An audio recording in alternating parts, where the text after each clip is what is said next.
Welcome to Learning Photography with Duck. Here's your host, Duck.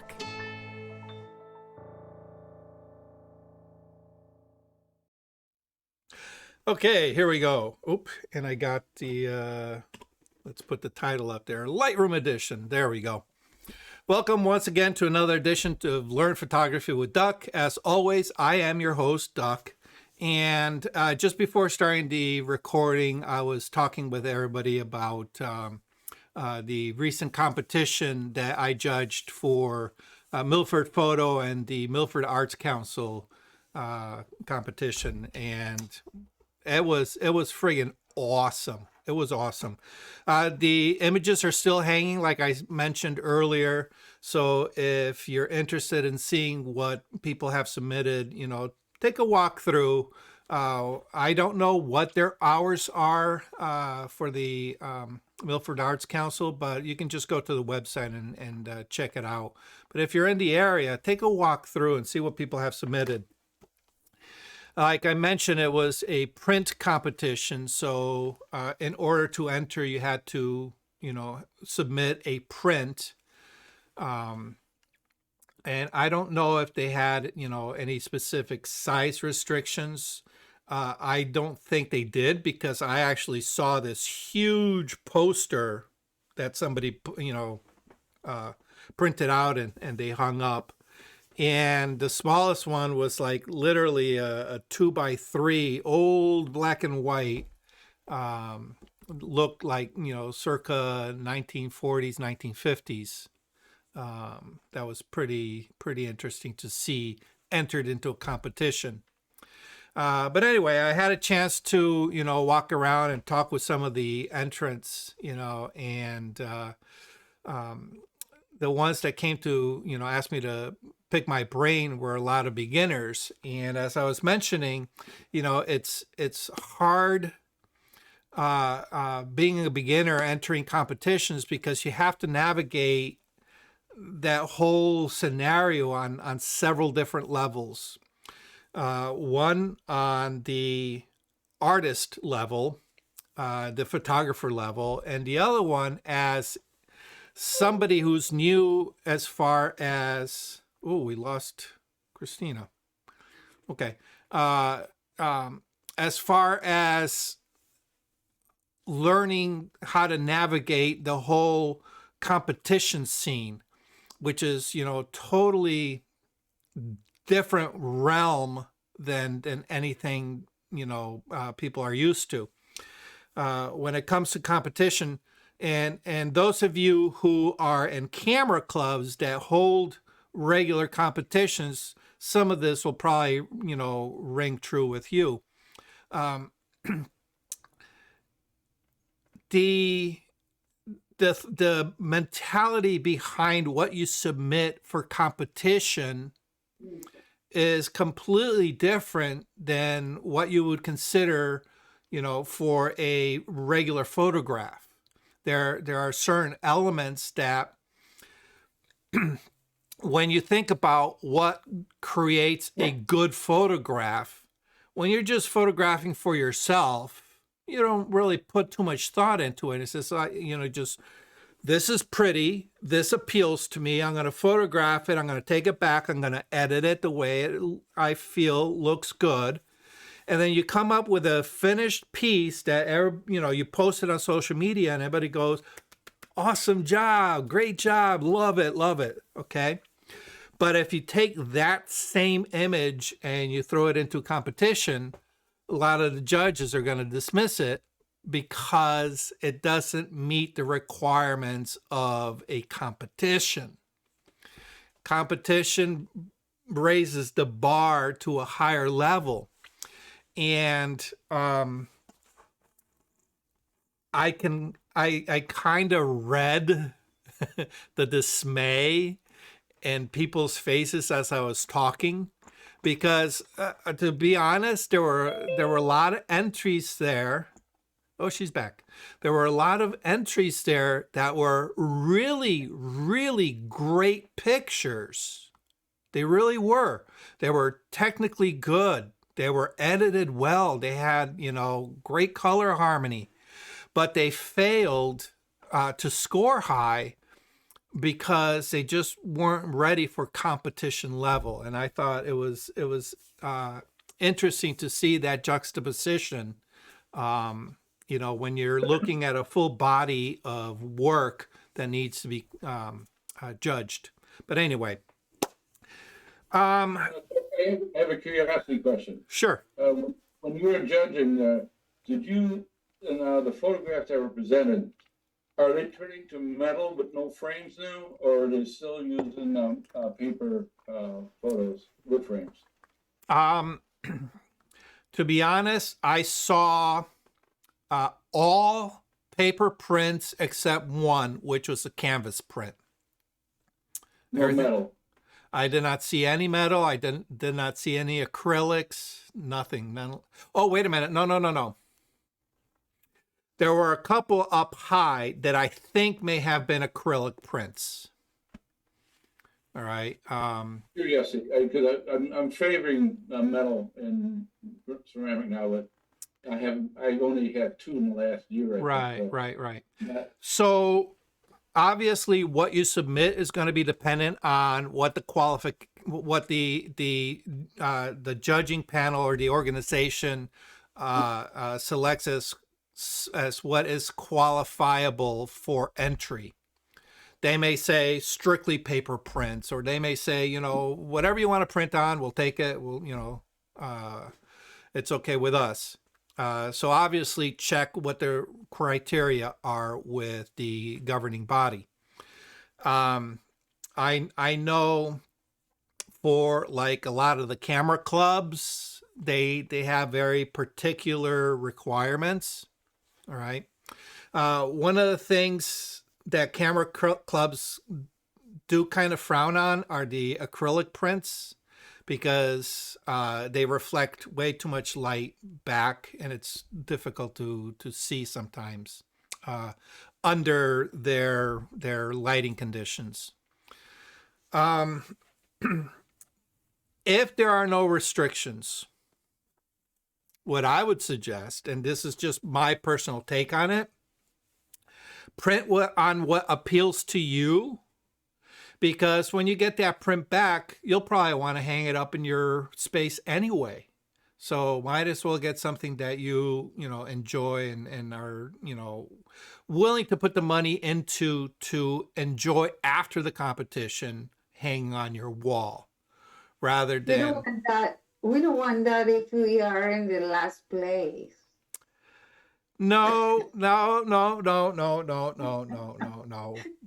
don't even think like that. All right.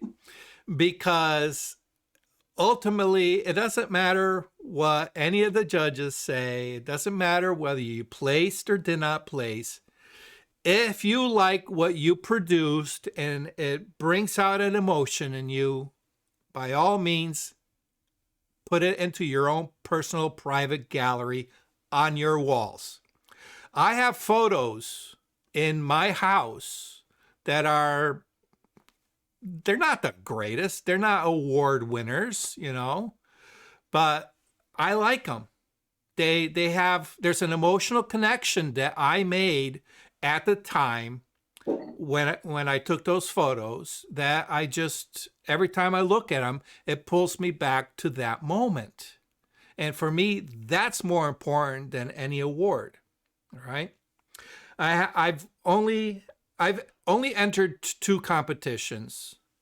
The first time was eons ago. I was clueless. I entered 2 prints and they didn't even place, but I love them. One of them, I printed both of them out. One of them is still hanging in my house, because I really love it. Okay. The second one, I won first place, but you won't see it hanging on my wall in my house because it's, I don't know if you've seen it, the exploded view of the radio. I posted it, sometime back. Actually, let me see.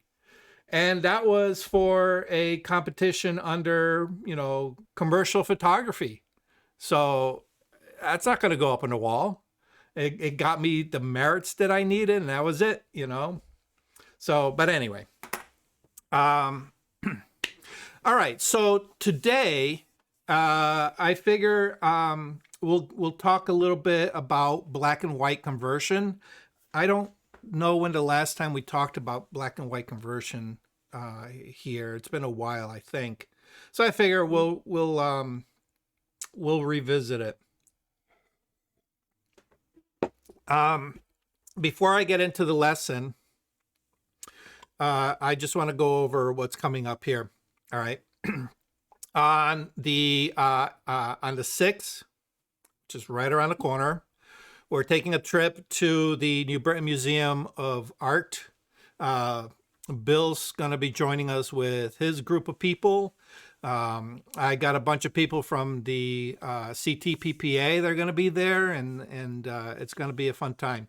There's a couple exhibits there. The one that I'm definitely interested in is, of course, the Ansel Adams, which, of course, he shot black and white.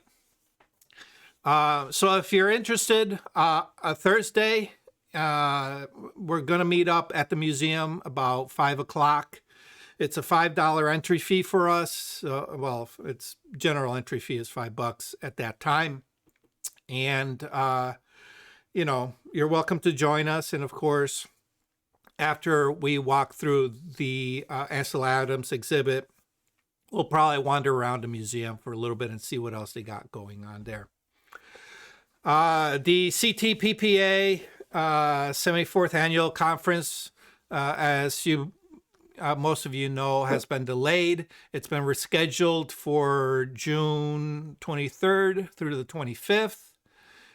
So if you want to come out and gain a little knowledge, listen to some awesome speakers, and maybe even consider joining the PPA, welcome. You're welcome to attend.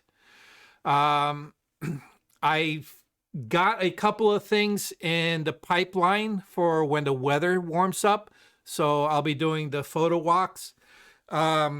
I'll be having a meeting tomorrow with the organizer of the CTPPA photo walks, because the convention kind of screwed up her schedule a little bit, and I asked that she make a change to the schedule. Instead of meeting on Wednesdays for these walks, if we could do it on the weekends, that would be great, because for those of us who work during the week, it'd be nice to be able to get out and do something on the weekend. So she said she's got no problems moving to the weekend. We just got to rework the schedule, figure out what we're going to be doing next. So as soon as that gets finalized tomorrow, hopefully tomorrow, at least for this month, I'll be posting it in the Facebook group. I'm also planning a couple things. The one that I want to get on the books that I haven't done in a couple of years because of COVID is the multiplicity photo shoot.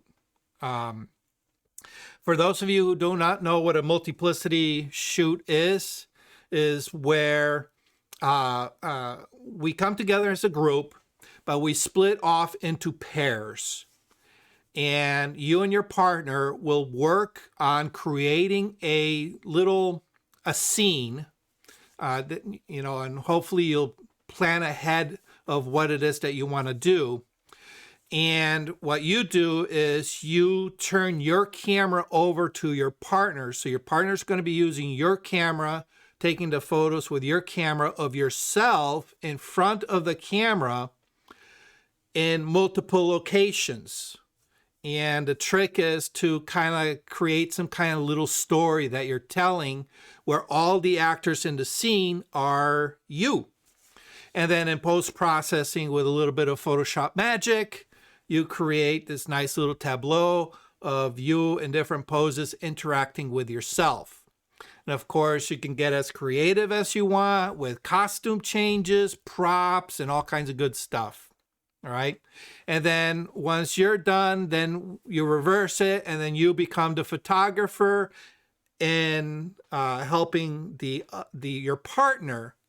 And part of it is, remembering where the person was positioned and guiding them and keeping track of, the scene, so that way when they get to their place to edit their images, they have a good core group of images to work from to combine their photo. So that's when I want to get on the books as soon as possible. And then, of course, we'll do some other fun things, throughout the state, see what's going on. All right. That's pretty much it for up and coming.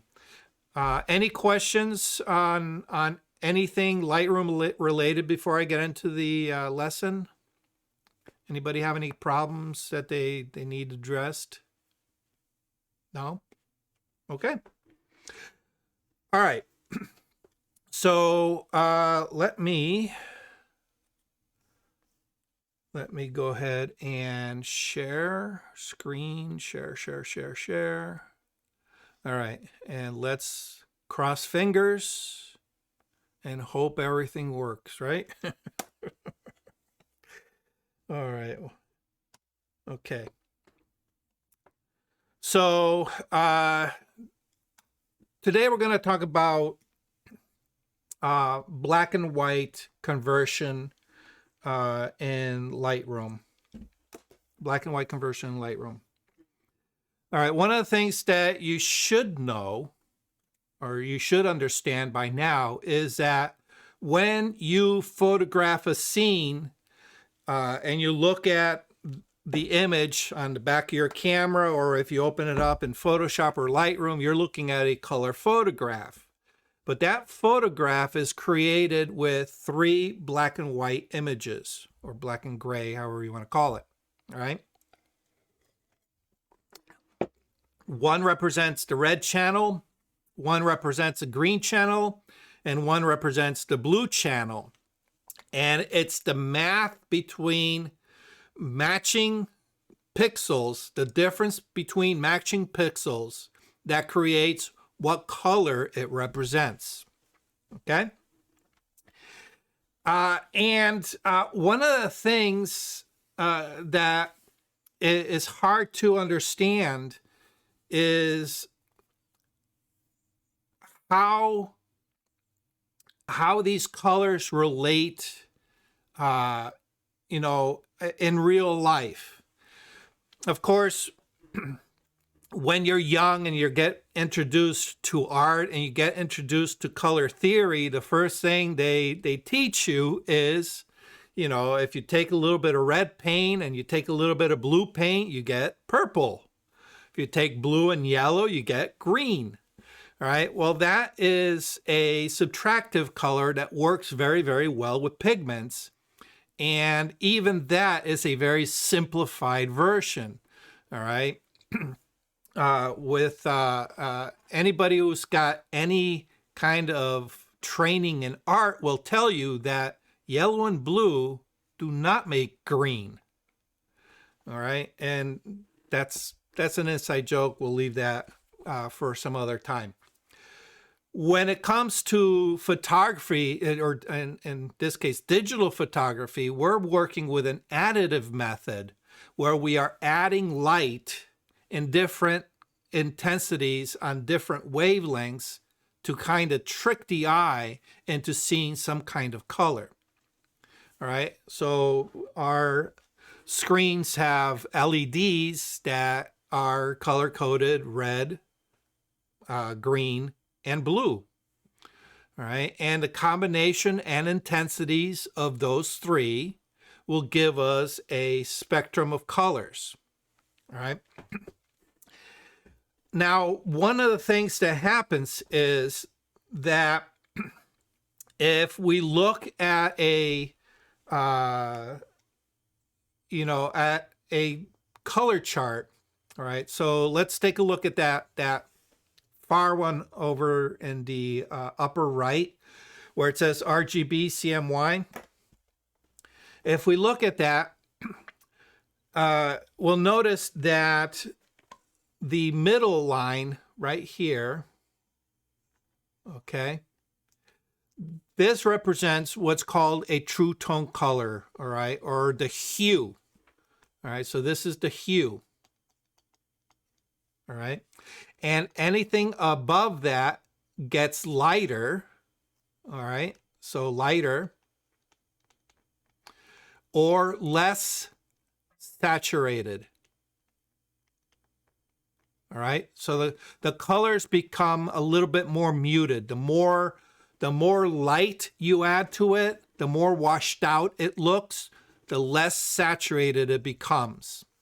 If we go the opposite way, it gets darker. All right, and it also gets more saturated. All right, until, of course, it turns to black. And if you've done any kind of editing with dodging and burning, you probably understand that you can only push the dodge and the burn so much before the colors start looking really ugly and just falls apart. All right. But what we want to concern ourselves here is not so much how we can push the colors, but understanding the underlying structure so that when we convert the colors to black and white, we understand what's happening. All right. So one of the things, of course, when we're working with color is that we can work with the actual colors themselves in some kind of color harmony. We understand that if we take our color temperature slider and we push it to the cool side, it's going to add blue to the overall tone of the image. And if we go the opposite way, it's going to add yellow, the warm color, yellow, and it's going to shift the color spectrum in that direction. All right. We can also add green or magenta depending on how we want to manipulate it with the, here, let me go into the develop module. Right here in the tint. Okay. So we have our temp control, and you can see it right there. It goes blue on this side and yellow on this side, and then the tint green on this side and magenta on this side. All right. Fairly simple. So we can see the difference between green and yellow. We can see the difference between blue and red. Okay. But when we strip away the color and just rely on the black and gray, we lose some of that distinction. And we have to rely more on luminosity. Luminosity being how bright or how dark the pixels are. So if I were to take this color chart here, we can see that it's purposely broken down into the R, G, B, and then the C, M, Y. All right. And if we look, like, for example, at the red and the blue, all right, we can see a distinction between the two. Looks like a pair of glasses now. We can see the distinction between the two. All right. And we can even label it as warm and cool. All right, a warm tone and a cool tone. And because of that, we can use this color distinction to kind of create a color contrast. But when we remove the color, all right, and what I'm going to do is I'm just going to come over here to the basic panel, and it says color and black and white. If I click on the black and white, it literally strips out all color information and just gives me a gray tone. Now, if we look at that red and that blue, all right, and even the magenta, all right, they look very, very close in values, don't they? All right. So now, where you had that nice differentiation between warm and cool color, suddenly you lose that distinction. And now we have to rely on something else. We have to rely on the luminosity of the pixels in order to create some kind of difference. All right. So one of the challenges is when you do a black and white conversion, a lot of people stop thinking about color altogether. Completely, it says, well, I'm working with a black and white image. Why do I need to think about color? Well, the thing you should keep in mind here is that even though we are stripping color out of the equation of a black and white conversion, the underlying mechanics are based on those three channels of red, green, and blue. And it's the intermixing of that red, green, and blue that are going to give us different variations of colors. All right. But as soon as we remove the color aspect, we're still manipulating three color channels, and it's still affecting the tonality of the pixel. Even though we're removing color, it's still altering the luminosity of the underlying pixels. So if we can kind of keep that in the back of our heads, and when we're looking at an image and we say, okay, well, these are trees. The trees are green. All right. I can manipulate the green channel in a way to enhance or manipulate the underlying gray tones for those trees. All right. And all the tools that are available to us for color mixing are still available to us for black and white mixing to a certain extent. All right. And we'll get to that in a little bit. All right. So if we look at, I'm still in the basic panel. If we look at the basic panel, you'll see that I still have temp and tint. All right. And you'll notice that it still says blue to the cool side, yellow to the warm side. All right. And the tint still green and magenta. All right. But there's no color here. All right. However, if I move that, you'll notice that it is doing something to those pixels. All right. It's shifting them. All right. Likewise, if I do the tint, you'll see that those pixels are still being shifted. All right. Because we're manipulating the underlying color channels. All right. Calibration is another one. This one manipulates the channels themselves. All right. We have our red primary channel, our green primary channel, and our blue primary channel. If we move the saturation in those, you're going to see that anything that is predominantly saturated in the blue channel is going to really, really shift. Okay. All right. Now I'm gonna bring this back to color. I want you to take a look at this this here, which is kind of our color calibration that is found in a camera. All right. We have blue, all right, and this is referred to as alpha, but we know that if you go opposite of blue, you're adding yellow, correct? And then we go up, we go to green, and we go down, we go to magenta. All right, that's the same as our temp and tint. All right, so we have control in the camera for color correction purposes. All right, but I just wanted you to be aware of the connection.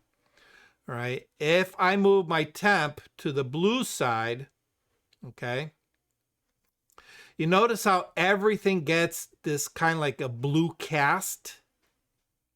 All right, so everything that was yellow now has kind of like that greenish color. All right, down here we have our magenta. It's now looking more violet.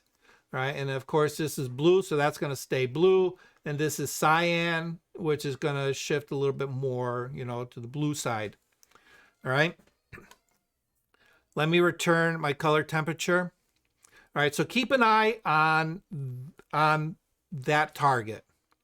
As soon as I convert it to black and white, you're going to notice that, of course, we stripped out all the color information and everything is now different variations of shades of gray. You can see that the darker colors are below that horizon line in the center, more towards the magenta side, and it's lighter towards the green side. All right. Now, and of course, in this quadrant, remember, we have blue, we have magenta here. Okay. Watch what happens when I move my temperature to the blue side. Okay. It gets all washed out. If I bring it the other way, all right, everything else washes out except that the very, very corner. All right. So we can manipulate these, but if you notice, when you go to extremes, it tends to do this little hop. And that has to do with the math between the blue channel that you're kind of pushing and the others. Remember, all three channels work in conjunction with each other. So when you change something in one channel, the math regenerates for all three channels. All right, but let me return that to 0. If we make small changes, all right, you're going to notice that the changes in these corners is a little bit more pronounced. Okay, and if we go with the tint, all right, you'll see how that change just shifts. Okay, so one of the things you're going to find that understanding what changes, what slider changes what, is going to be difficult to grasp at first. After a while, it kind of becomes a little intuitive. All right. I won't worry about trying to remember what does what. The nice thing about this is that you are working non-destructively, so feel free to push these as far as you want, okay? But what I want to do is I want to bring you to the calibration. Now, you've heard me say with color photography, with color editing, your color calibration has a big impact in giving you that extra oomph of color to your images. All right. So what I'm going to do is I'm going to take the saturation slider and the blue primary. All right. And what I want you to see is as I desaturate it, it lightens up. But if I saturate it, all right, meaning it making the blue more intense, you'll notice that it gets darker. All right. You'll also notice that it shifts into magenta, all right, because again, it's having a direct impact to it. But if we go to the green, all right, which has a bigger impact with the magenta, you'll notice that if I reduce the green, it pumps up the magenta a little bit. And if we add more saturation, we kind of kill the magenta. All right. There's really not a lot of green, or I should say, not a lot of saturated greens in this target here. So you're not going to see a lot of change up in this section because it's not saturated to begin with. All right. And the red probably has the most influence, all right, because there's a lot of red in magenta. So you can see as soon as I saturate the red, it really boosts that. And if we desaturate the red, it just goes to this kind of like blah light gray. All right, so we have these tools that really can do a lot to shift the colors within a black and white conversion. All right. Now, the hue, saturation, luminance panel, as soon as you convert to black and white, shifts. All right. It's no longer HSL. It is now your black and white panel, black and white mix. Okay. And you're going to see all the representative color channels that you would see in the hue, saturation, luminance. All right. So you're able to manipulate. Look at that. Okay. If we darken all our reds, we get that. Look at that spike of red.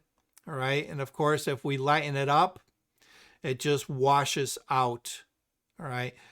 Now, this allows you to target very specific colors. All right. So the hue, saturation, luminosity works a little bit differently than the color, than the channel mixer, because in this case, we're not dealing with just one individual channel. So for example, even though it's listed as red, it's not specifically targeting just a red channel. It's targeting any of the pixel math that falls within the category of what is labeled as red. All right, across all three channels. All right, so that's the difference between HSL and like the calibration. All right, orange. Okay. Now I've mentioned before, orange is a very special slider because humans tend to have a lot of orange in our skin tones. And this is a great way of manipulating skin tones. All right. So now if we look at this panel here, I have samples that represent skin tones. Okay. And if I move that orange tab, you can see how it really, you can turn, I hope I don't get in trouble. You can turn a Caucasian person black or brown just by controlling that in a black and white. Okay. So that's a great way of controlling skin tones. And of course, you got the green, blue, aqua, and so on. All right. So the black and white color, the black and white mix it's going to be a very powerful tool to work with when it comes to finding that balance in your image. Okay. Any questions on any of those tools so far? Doug, Yes. maybe I shouldn't bring this up because it's a Photoshop thing and I try to find it in Lightroom. It's not there, but I'll ask anyways. Yeah. Sometimes when I'm in Photoshop, I will go, I forget what menu, what submenu, but I will look and test to see, I believe it's red filter or black and white. Yeah, image or image.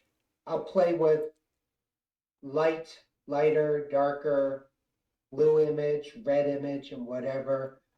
Am I better off using this slider instead of trying to figure out that? It's been a hunt and peck for me for doing that. Yeah. I'm not off the top of my head. I don't know what tool you're referring to in Photoshop, but let me just say it this way. All right.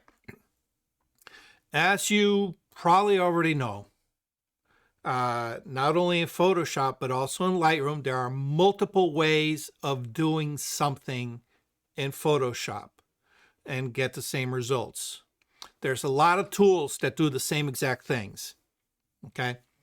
My suggestion is work with the tools that feel natural, that are intuitive to you, that make sense to you, rather than, trying to go down that hunt and peck path. When you're first learning a tool, yeah, there's going to be that whole hunt and peck. But at some point, that hunting and pecking will probably click in. All right. And hopefully the one that clicks in is that one tool that is the most intuitive to you. So you guys already know that I have a fondness for Lightroom. I do the majority of my editing in Lightroom before it even gets to Photoshop. Simply because the way of working on a photo in a Lightroom is a little bit more intuitive with the sliders than it is working with layers in Photoshop. Okay, so for my suggestion is, yeah, give this a try, see if it's easier to get to the desired result. All right, rather than trying to putz around with, that hunting and pecking in Photoshop, and until you find something that works better. All right, because and I've said it before, everybody's workflow is going to change as you progress. As you add more tools to your toolbox, you're going to find something that works better for you, that is more intuitive, that comes more natural, that gives you the results faster or more proficiently than, let's say, a tool you were working previously, because that just happened to be the first tool you started learning with. All right. So, yeah, that would be my suggestion. Give it a try and see what works best. All right. Okay. So that's pretty much all the color tools we have available to us. All right. The rest is the typical tools that we would have in, our normal editing, which is all luminosity based. Okay. The difference being is that when you're editing a color image and you're pushing the luminosities up and down, sometimes if you push it too far, it does really strange things to colors. Like I mentioned earlier, you can push the saturation of a color to the point where it looks oversaturated and then it looks fake. Right. And, depending on what it is that you're editing, if it's like, for example, a landscape, you don't want overly saturated colors because they're not going to look natural. Right. So finding that balance is tricky. However, when it comes to black and white conversions, we can push that saturation beyond what would normally look good, simply because we're removing the color and we're not hit with that oversaturated color information. We're just dealt with black and white pixels and gray tone pixels, right? Okay. All right, let me reset this. All right. Any questions on anything I've covered so far? This is kind of like just foundation stuff. All right. So here's an image that I took a while back. I don't even remember when this was. And let's say I wanted to convert this to a black and white image. All right. The first thing that I would do is I would kind of analyze it a little bit and say, okay, if I strip out all the color information from this image, and I'm just working with shades of black and white and gray, how do I manipulate those tones to give me the contrast that I need, you know, in order to highlight the subject, all right? And in this case, the subject is the big globe here at the Old World's Fair, the remains of the Old World's Fair in New York and Queens, New York, all right? So we have the globe against a field of blue. So as a color image, I might even say, you know what I want to do is I want to boost the globe a little bit more into the warm tones. All right, so now if I add warm tones here globally through my color temperature, you're going to notice that it gives me a warmer sky. All right, I'm losing that vibrant saturation of that blue sky. So that's not going to do us any good. All right. I've actually warmed it up a little bit already. And what I did in this particular case, I went to my color grading and in the highlights, which is pretty much the area that is covered by the globe, I just pushed it into the yellows. Okay, or the oranges in this case. So obviously you can push it as much as you want, but again, I'm trying to maintain a certain amount of realism. In reality, that globe is kind of like a gray steel, so I don't want to push it into a ghastly color so that it, you know, contrasts against the blue sky, because it's going to look unnatural.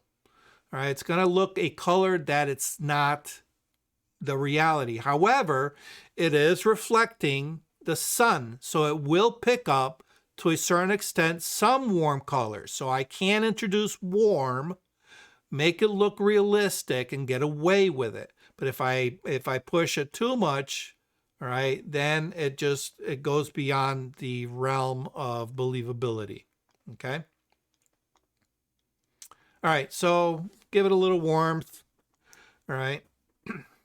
So I now have, you know, a fairly decent, you know, manageable contrast between the two. And I can call this done. It's not, you know, the most fantastic image, but, you know, to showcase to family and friends and to have a memento, this looks better than, you know, what may be the original, which is kind of a little bit washed out. So by applying some color enhancements, you can see that, you know, we gave it a little bit of life. So now I want to take this and I want to convert it to a black and white. And of course, one of the things that we've learned from Ansel Adams, hint, hint, is that you can take a blue sky and push it to black, and it gives you a lot of drama in your black and white conversion.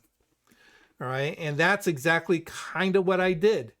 I did this as my black and white conversion, and you can see that the subject now really just, bam, pushes forward. Okay. As a matter of fact, I think this particular image works better as a black and white than it does as a color image. As a color image, it's kind of, you know, it's a little boring. You know, there's not much there. But as soon as we convert it, all of a sudden, you know, it just adds that level of drama. Of course, I'm a little biased because my first love was black and white, and it still is. All right. So anyway, what did I do in this case? I actually ended up not doing very much.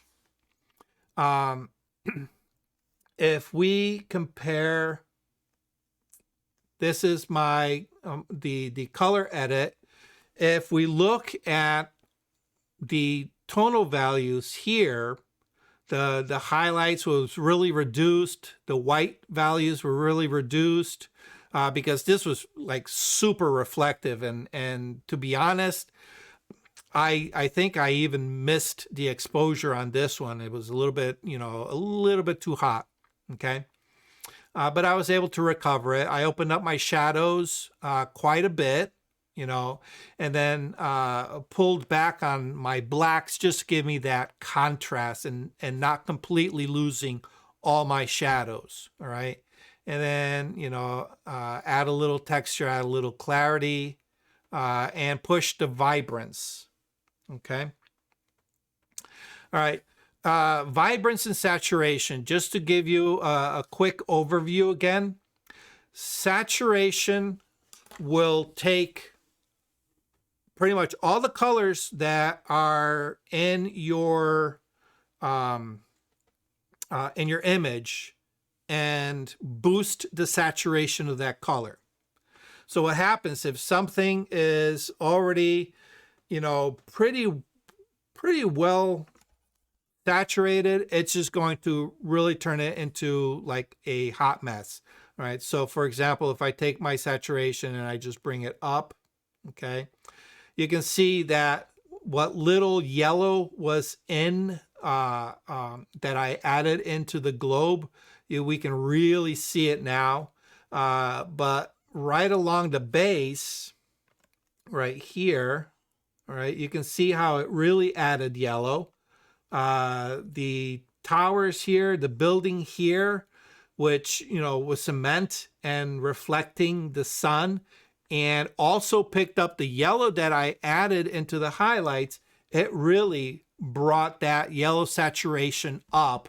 So now it looks unnatural. All right. You'll see it in the buildings back here too. It looks very unnatural. So what it's doing is it's taking all those colors and then just boosting them up. Vibrance, on the other hand, works a little bit different. It works to preserve any colors that are already saturated, and it says, you know what, I'm not going to touch those. What I'm going to do is I'm going to work on any pixel that has colors that is more on the muted side or the less saturated side. I'm going to boost the color in those. Okay. So of course, here it is. I pushed it all the way. You'll notice that, you know, the sky could definitely use a little bit more saturation. So I boosted that up. All right. But the yellow, all right, let me see. The yellow that was here, the yellow that's here, all right, which was already pretty dominant, all right, it really didn't push it. It pushed it a little bit. We can see the difference in that yellow boost, but it didn't turn it into that ghastly yellow oversaturated color that the saturation level pushed to breaking point. Okay. So that's the difference between the two. All right. And of course, we can use these in our black and white conversion. Okay. All right. So for my black and white, I'm going to turn these off real quick. So my black and white conversion, what I did is I pretty much kept all the settings the same. all right, because there's no color information. The vibrance and saturation is not available to us, all right. But at this point, we can see what we can get, all right. So right now, if I bring my temp down, my color temperature, it's going to add blue, all right, to my entire scene. But you have to realize it's now doing it globally across everything, And, and what it's doing is it's adding blue into the globe, and it's creating the shadow areas, the shadow areas of the globe. It's making them, you know, a little bit darker and more contrasty, and we can actually start seeing some of the grain, all right? So obviously, I don't want to do that globally, all right? Because what I want to do is I just want to turn that sky into black. I don't necessarily want to turn and darken everything else, all right? Especially, you know, the tree line, there's a lot of blue and green, okay? So I don't want to work that too much, all right? So I'm going to bring it down just a little bit, all right? And what I'll do is instead, I'm going to create a mask that just targets the sky, all right? There's my, and all I did was I created a gradient filter, okay? There you can see there's my gradient filter, all right? And I had it so it comes down to just where the tree line is. And I gave it that nice gradation, and at that point, I took my color and brought it down, all right? And you can see I even brought the tint to the green side, okay? And what that does is it just manipulates all the blues up in that upper area, okay?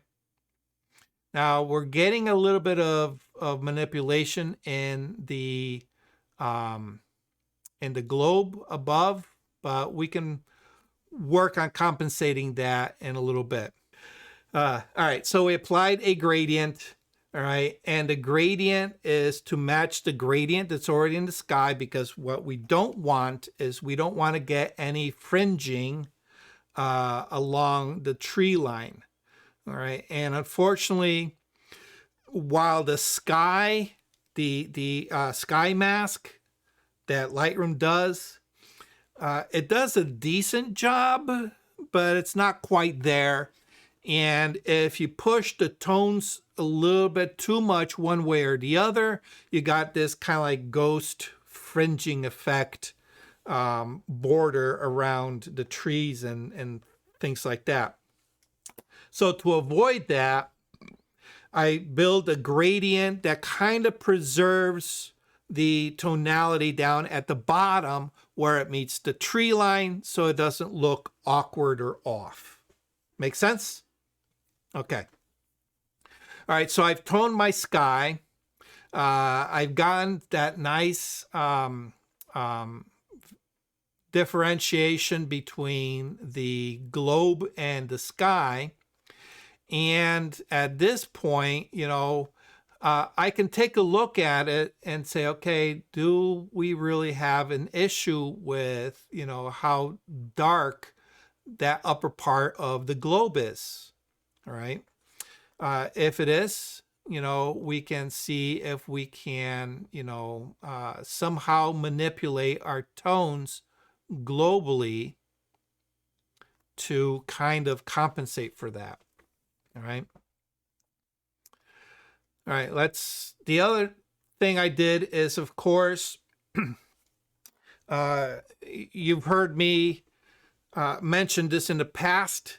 When we come into an image, we go through whatever, you know, typically you know, the line of sight or any flow of movement through the image.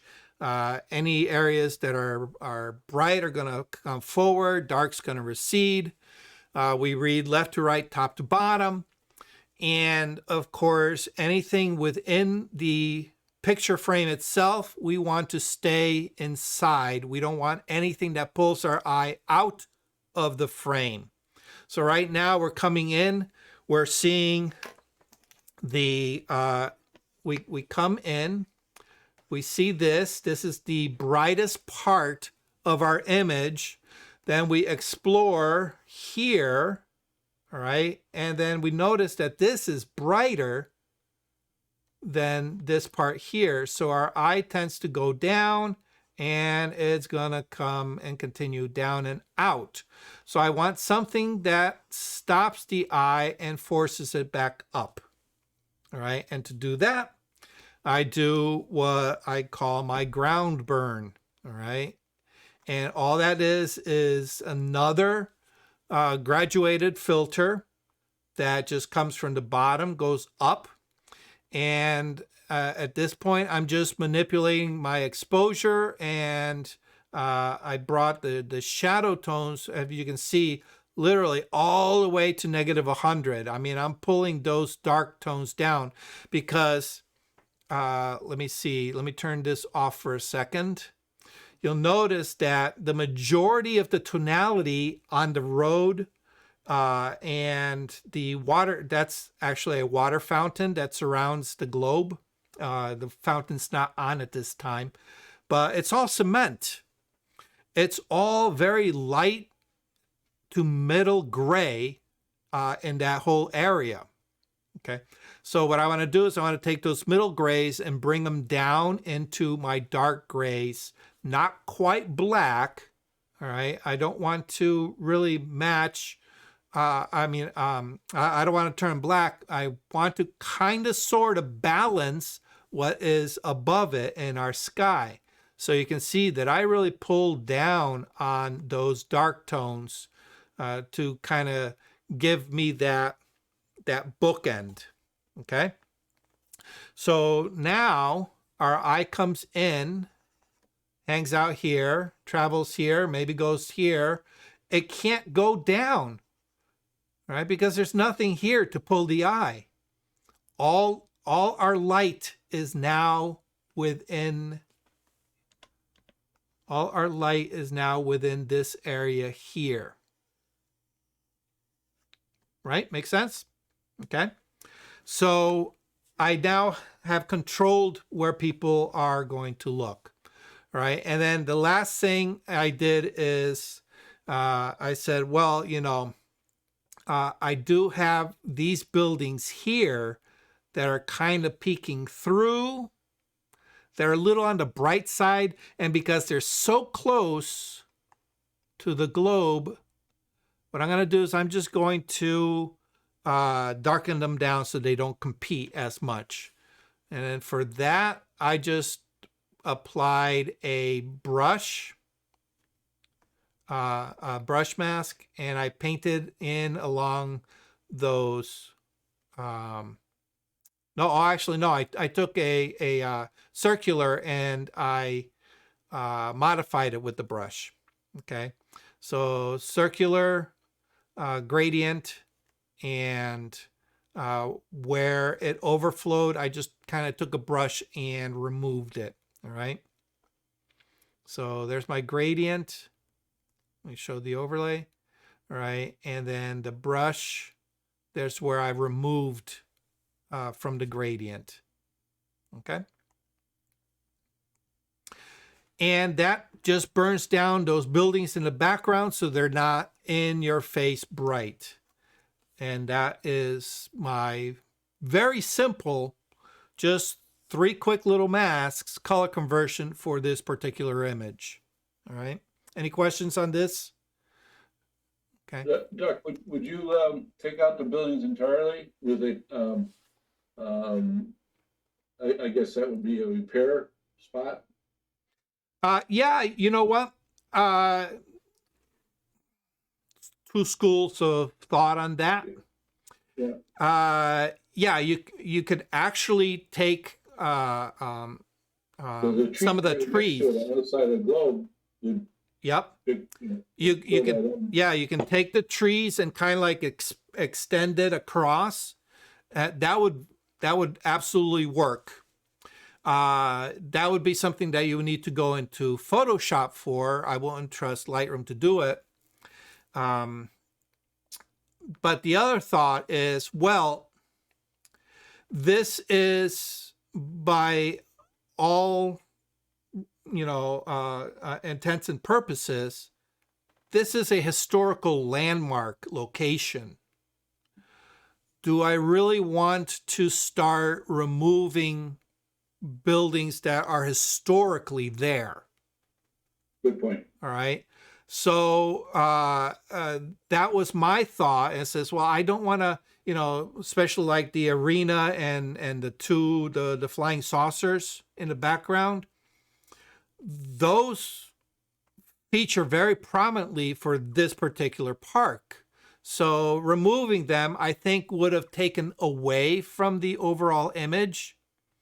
Now, if I were to present them without them being there, if somebody was not familiar with them, probably would never venture a guess that that's what's missing.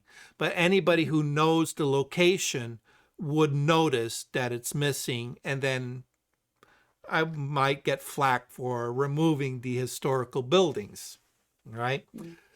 The buildings on the right-hand side, that, you can probably argue either way, because they are already behind trees, and just enhancing the trees, may satisfy, blocking them off without really altering the scene significantly, right?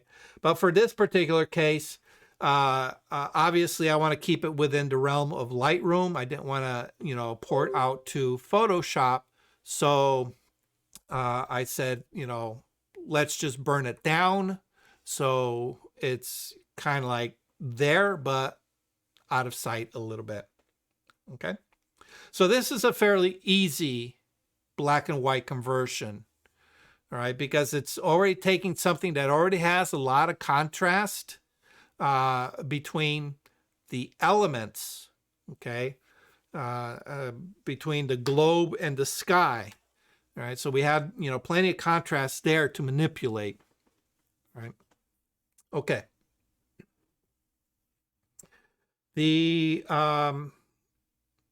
All right, I just want to show you this one because this is the one that I posted to my Facebook page. This was a color edit that I had done on this lighthouse a while back, and I wanted to convert it to black and white. So this is my black and white conversion. You can see I cropped it in a little bit more. By removing the color, it just, again, it adds that classic drama that you normally wouldn't see. Okay. Let me do a side-by-side comparison. Okay. Oops. There is drama in the color version. Absolutely. Okay. But by having the colors there, it kind of minimizes the drama a little bit.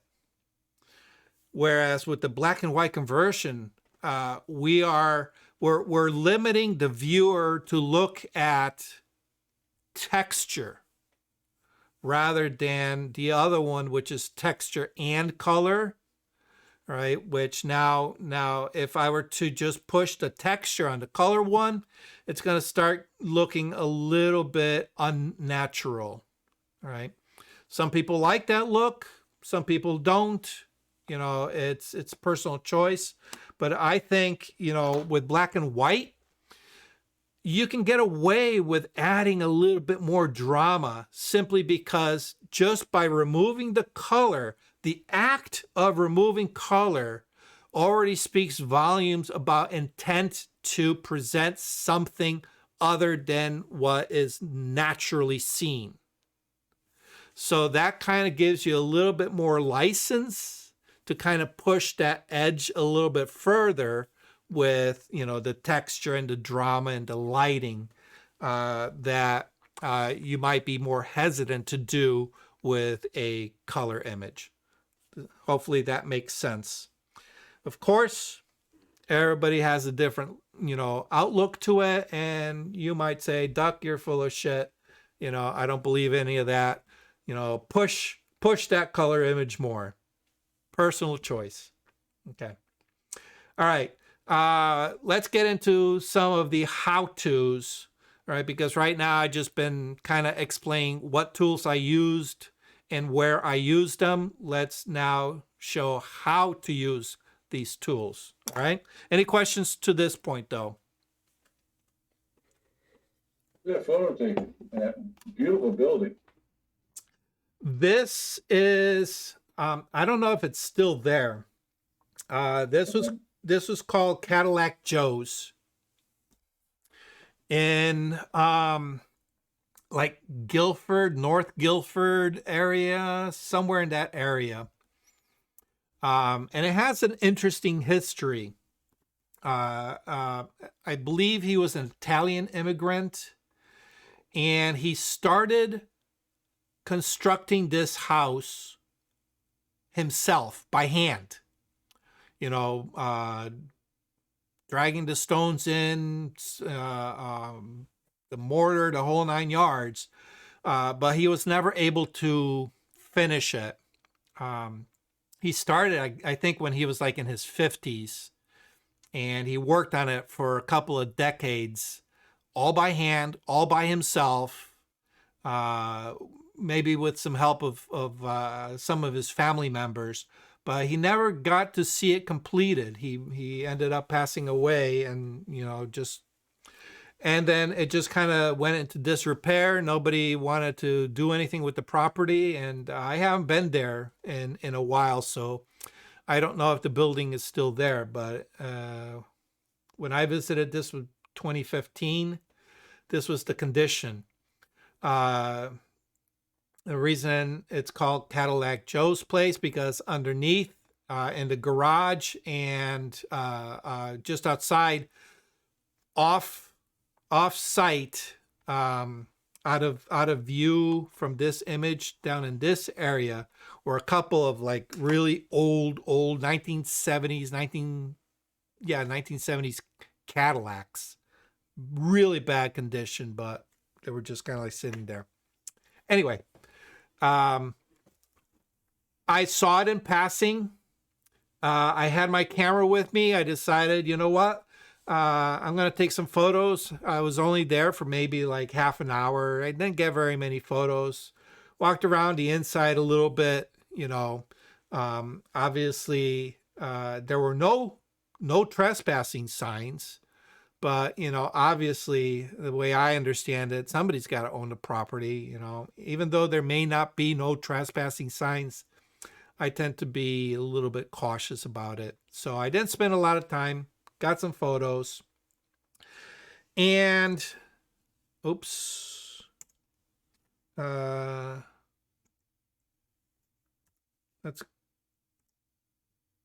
This is what the photo looked like before I edit it.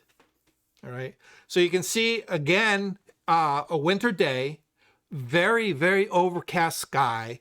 So everything is flat lighting, you know, and I actually bracketed this for my own purposes, but I ended up not using the bracketed image because why?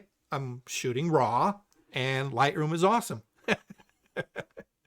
So I was able to, you know, push it a little bit, pull some colors that really, you know, a little bit beyond the normal. I think I went a little bit more illustrative with this, more of that kind of like HDR look than anything else. All right.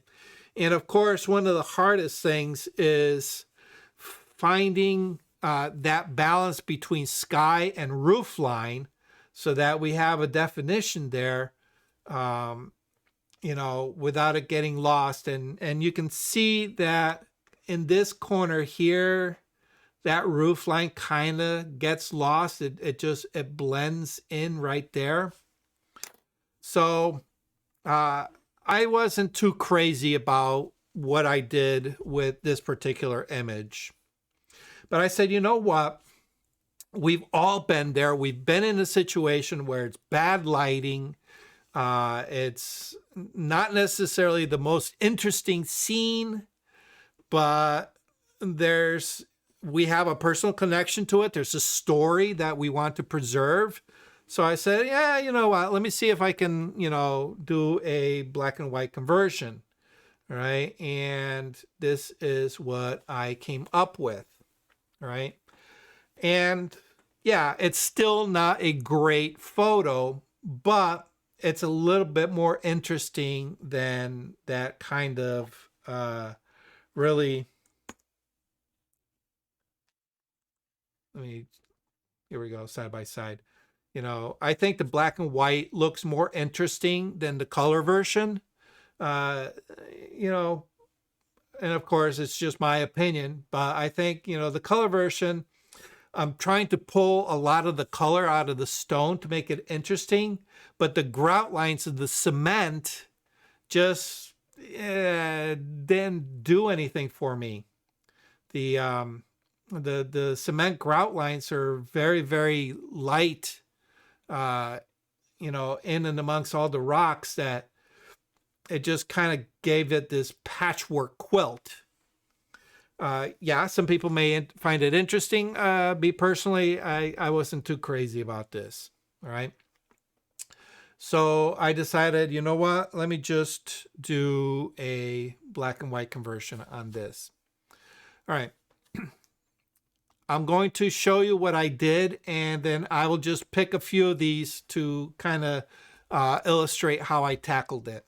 All right, so the first thing I want to do is talk about making the initial, I guess you can say, the initial discovery as to how you're going to attempt the conversion. All right, because traditionally we know that bright colors tend to proceed, dark colors tend to recede. And in this particular case, we have a lot of white because of the snow. So white being so bright and it's all over the place. It's in our sky, it's on the ground, it's on the roof of the building. We have white columns on the structure itself. All of these are not going to proceed towards the viewer at all. What's going to end up happening is it's going to, making the bright areas darker, it's just going to make everything look muddy. Okay. So we can't go with that rule. So we have to go the rule of, what we normally experience with like a high key image. In a high key image, the predominant overall tonality is in the light tones, and what proceeds forward are the dark tones. All right, so now I says, well, if I just take all the stonework and darken it up against all the snow, what happens is, yeah, that's going to proceed, but we're going to have to do something with that roof line in order to give it some sense of dimension. Okay. We also have a lot of texture going on because we have the stonework, we have the brambles of the overgrown bushes, we have the trees, and of course, whatever clutter is in the front yard here. All right. So we have a lot to contend with. This is a very, very tough image to make it look any kind of semblance of good. All right, so we have to make a decision. All right, and of course, like I said, one of the things we can do is we can force the building to be lighter than the background, but it's not going to work because snow typically is not middle gray or darker. Snow is very, very light. All right, so we can't force the building to be lighter than its background. So we have to go the opposite way.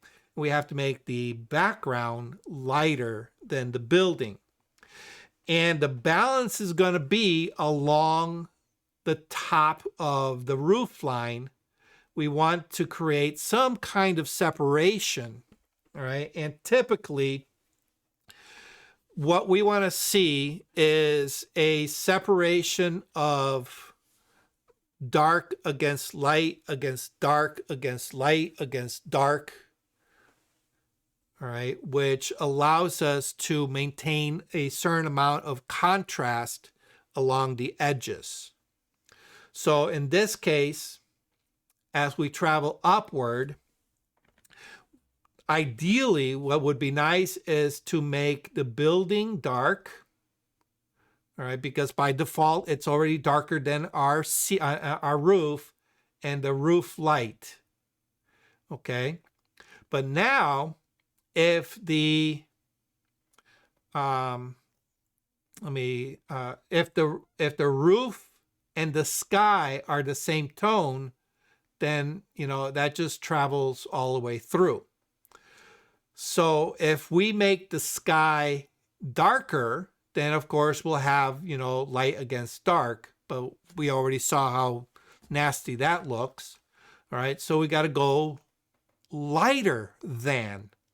All right, then what happens is our roof changes to dark against light coming up in this way, and then dark against light moving in this direction. So the roof line will serve as a double purpose, where it does a luminance shift simply because of its adjoining neighbor. So hopefully that makes sense. All right, let me illustrate that again. So as we're moving up, dark against light, dark against light. Okay, all right. So that's the goal, all right, because this looks better than this. And I think everybody can understand that, right? All right. Okay, so let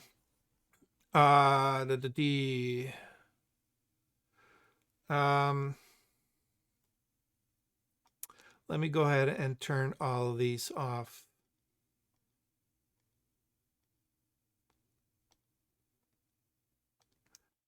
All right. Now, the first thing I did is I played around, and again, there's going to be a certain amount of trial and error to see what you can pull out. All right. If you notice, my tint is all the way to like -58. If I were to go into the color, all right, you can see how I've accented the greens. All right, you can see all the greens and just whatever was left on these bushes and trees, the evergreen bushes back here, whatever vestige of green was in the stone, the natural green in the stone to begin with, that just, it screams out. So for color, that does not make any sense whatsoever. But with black and white, all right, we can take and we can bring up some, all right, what I'm doing is I'm lightening up the stonework, okay? And of course, if you go too far, you're gonna start losing everything. So it's finding that little bit of a balance. All right, so what I did is as I was moving these sliders, All right. What caught my eye was the texture in the roof right up here. The texture of the snow in the roof is different than the texture of the sky, even though luminosity wise, they're kind of identical. All right. So what I did is if you go too far, notice you start, oops, let me zoom in. You start losing a lot of that texture. All right. So what I did is I said, okay, I want to take it to the point where the snow is not looking gray. All right. But not so far that I lose texture and kind of get that washed out. All right. So I kept it so just about where I can see that texture, and I was happy with that. All right. The blue and the warm and cool. All right. Notice as I push blue, it kind of turns it a little bit of monotone. All right. Because if you remember, the original image was kind of washed out and flat to begin with. All right. So manipulating, there was really nothing there to really manipulate the contrast between warm and cold here. I mean, warm and cool for this slider to have any major effect. Of course, too much just doesn't work. And if we go the other way, it just kind of washes everything out. So adding a little touch of coolness, just again, watching that the snow, the luminosity of the snow and how it looks. All right. The tonality, this you would play around just like you would with a color image. All right. And in this case, I need to, maintain the snow looking like snow. All right. So it's got to be bright. All right. And then I want the building to be a little bit more on the darker side. All right. Okay. Once I get it to that certain stage where I like some of the, you might say the local contrast, all right, where, and also my dynamic range where the white of the snow is not, it's not really white. It's not that bright, sun reflecting white that you normally see, but it's not so dark that it goes into, oh, I don't believe that's snow. Okay. We have to maintain that balance. All right. And we'll deal with the sky in a little bit because again, we're getting that kind of blending in, especially right there. The corner of the building just kind of blends into the sky. Okay. All right. So I'm comfortable with this.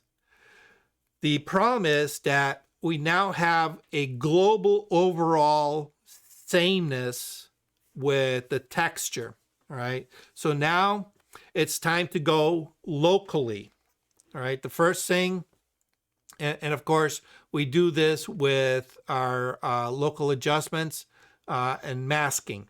First thing I did is I added that ground plane. All right. Just to kind of, in this case, I brightened it up a little bit. Okay. I opened up the shadows. All right. In order to make that hillside a little bit more even. All right. Now, typically ground planes are meant to pull the eye back in. All right. In this case, because we're working high key, all right, we want that ground plane to kind of match the overall border because the border is what's going to contain us. All right, we want the darker part towards the center of the image. All right. So the next one I did is I I went for the sky. Okay. Oh, and something shifted here. What shifted?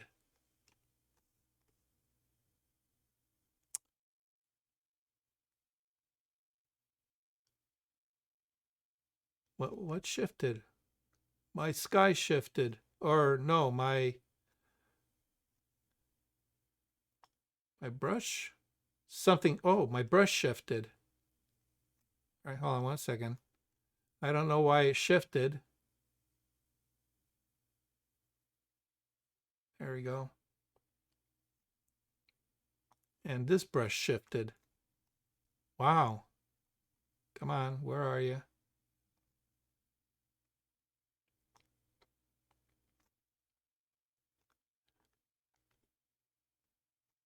Oh, hold on a second. Where? Let me zoom out. Oh, here it is.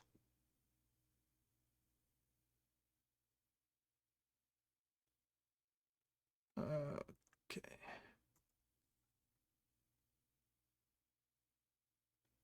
I must have done something when I was explaining this. Okay. All right. What I did is I just cleaned it up a little bit with the brush tool. All right. So I used the Sky AI to kind of give me my sky. But what ended up doing, let me just zoom this out just a little bit.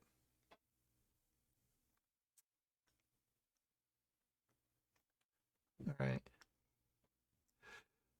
If you notice, all along the tree line here, it kind of said, you know what? Those are trees. That's not sky. All right. So this is where the artificial intelligence kind of fails a little bit. All right. It says those are trees. It's not sky, even though they're bare trees and we can see sky through it. All right. So we needed to manipulate this. All right. The other thing is, notice before I said we have this kind of like conjunction here between the sky and the roof line. The AI couldn't differentiate between the two. All right. So I already identified that as a problem earlier. All right. And the AI just kind of confirms it. All right. So I came in with a brush and I painted in those areas. All right. And I don't know why it, there we go. Okay. And at that point, I'm able to really manipulate. Let me see if I can. Let me clear this tab here. There we go. The heck? My program's doing some weird stuff. Here we go. All right. What I did is I just pushed the contrast up a little bit to see if we can push the texture of the sky. So that way we can see the texture differentiation between the texture on the building. And by good fortune, we can see that some of the cloud, now that I darkened it, we have now created that little edge distinction for the corner of a roof where we lost it previously. All right. How much you want to darken that sky is entirely up to you on your image. But obviously, I don't want to go too far outside of the realm of believability. So I don't want to make it too gloomy looking, you know, but in this particular case, I took advantage of the texture that was there in order to really enhance it. And if we look here in my presence tab, the texture, clarity, and dehaze. The dehaze is really what made the biggest difference for that sky. Because what's doing is it's creating contrast in the very, very lightest parts of the image that's selected. In this case, it's the sky. So it's really boosting that barely seen texture of the sky. So the dehaze works beautifully in this case. All right. So I pushed the dehaze up, I pushed the clarity, I pushed the texture, and it gave me enough separation. So now we can see that as sky and this as our roof. All right. Okay. The next couple of ones are fairly easy. These you should have absolutely no problems with. These are just radial gradients. And all this does is it boosts the contrast. So I boosted the whites up. I brought the blacks and the shadows down. All right. So if we were to turn this off, or actually, let me turn this off. All right. All I did was I gave it a little bit more darkness. All right. Because again, I'm playing with that high key look. Okay. All right. And then the next one up is the end of the house. Because the light was very, very flat, I wanted to now kind of give the house some dimension. All right. So without that end, this looks very flat. All right. The side of the house is receiving the same amount of light, or actually the way the house is oriented, the street is right here. So this is the front of the house. This is the side of the house. But this part of the house is getting the same amount of light as this part of the house. So in order to create a three-dimensional feel to it, I said, I'm going to darken this. The other thing is the underneath the roof here, the eaves, that's also the same amount of light as the house itself. So this just works to flatten it. Do I turn off my pixel? What's that, Alan? Oh, sorry. Oh, talking to yourself, mic's on. Okay. All right. So, yeah, that's all right. So what I did is I created a radial filter. All right. And I erased the areas that went beyond. All right. So there's my radial. All right. And I just erased around it. Okay. And again, why is I did something drastic. All my masks are off. Okay.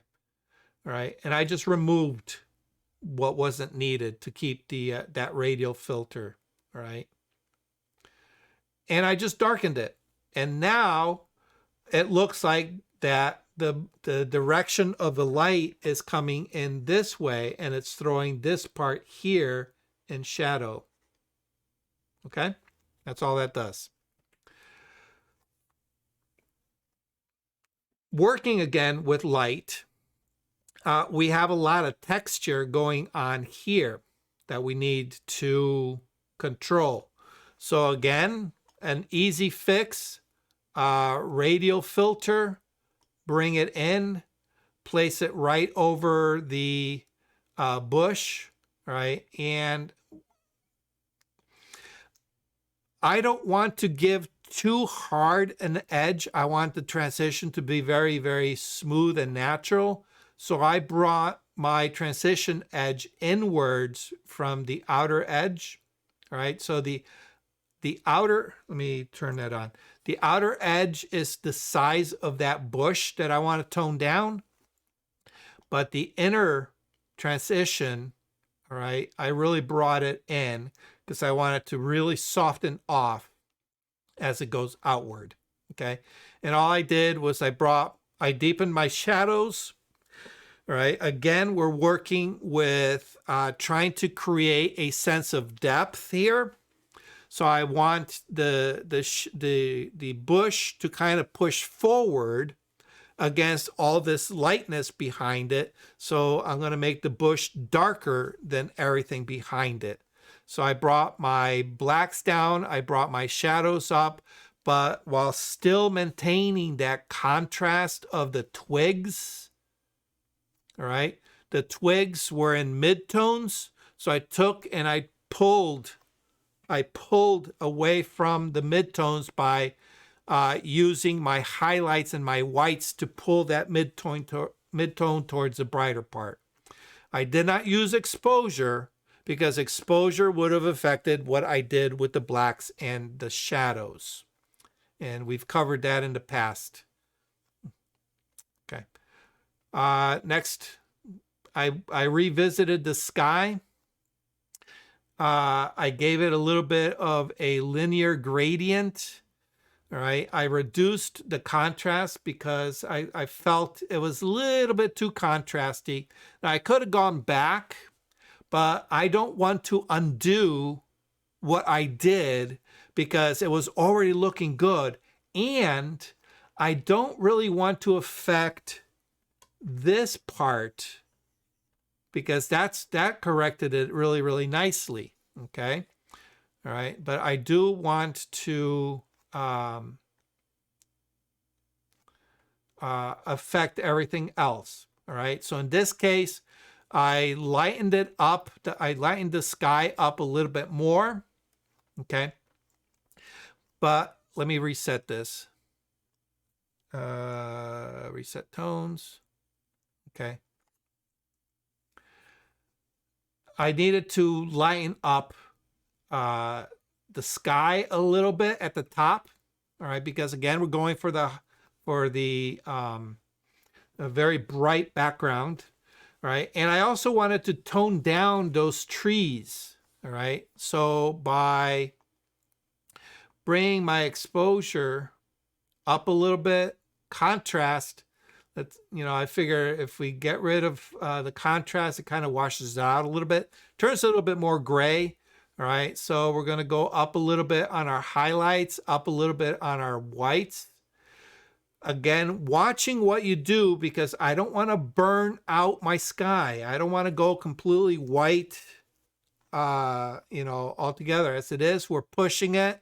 If I put my highlights on, you can see we're pushing it with, white with no texture. So I wanted to be careful with that. Okay. And then the other, let me turn that off. And then just, see if we can bring our blacks up a little bit. Okay. All right. The tree on the right,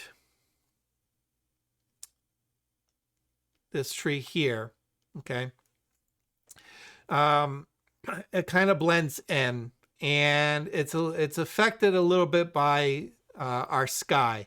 All right, so as we go up, it's really kind of like unnaturally lightening it up. So I needed to change that.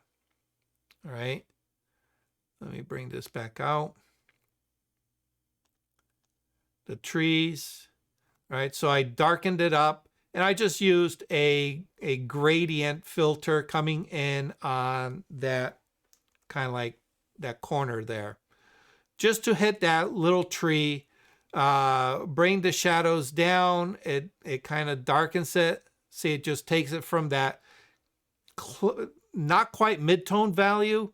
All right, it's a little darker than mid-tone, but it just darkens it down and gives me that little bit of extra contrast in the corner. Okay. Again, what I'm trying to do is create a sense of depth. Right. But this is kind of working backwards because normally with a normal landscape, you'll have light stuff in the front, midtones in the middle, I mean, I'm sorry. Um, uh, um, your sky will be bright. The distance will be kind of like midtones, all right? And the foreground is going to be a little bit darker. We're going with that whole theme. So everything in the forefront, I want dark in the very, very front. And as it recedes back, it just gets brighter and brighter. Okay? All right. The trees on the top, this is where it got a little bit tricky, right? And again, my mask is somehow off, right? So what I'm going to do is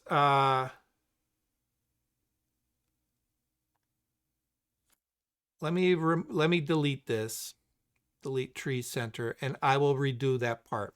Okay. So what I want to do is I want to take those trees and reduce the contrast.